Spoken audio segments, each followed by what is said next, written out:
সে বাথরুমের মুখে দাঁড়িয়ে বারবার বলছিল যে আমি অসুস্থ, এ কথা বলে তাদের ফিরিয়ে দিচ্ছে। তো একটা পর্যায়ে তারা এই বাথরুমে যেগুলো আছে সেগুলো লুট করার জন্য জোরপূর্বক প্রবাসের হুমকি দেয়। তো সে সময় আমার ওয়াইফ জিজ্ঞেস করে যে কি করবো, খুলে দাও যা হবে। তারপরে সাত আট জন ছেলে ঢুকলো, তার খুবই আক্রমণাত্মক দৃষ্টিভঙ্গি মনোভঙ্গি নিয়ে। তখন হঠাৎ তারা আমার দিকে তাকায়, আমার দিকে তাকিয়ে আপনি নেত্রী চলে গেল, আপনি জাননি কেন? আমি কিছু বলছিলাম। তারপরে ছেলেদের মধ্যে কি ভাবের উদয় হয়েছে জানি না, তারা আমাকে বলে আপনার ছবি তুলবো।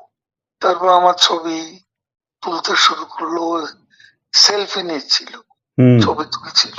এরা ছাত্ররা অনেকে আমাকে চেনতো। কি কারণে তারা তখন আক্রমণাত্মক যে মনোভাবটা ছিল সেটা নিমেষে শীতল হয়ে গেল। এরা ঠান্ডা মাজাজে তখন কথা বলছিল। এদের মধ্যে আবার এক পর্যায়ে একটা গ্রুপ তারা চেয়েছিল আমাকে রাস্তায় সেনাবাহিনী হাতে তুলে দিতে। কেউ কেউ আবার এটাও চেয়েছিল যে জনতার হাতে তুলে দিতে।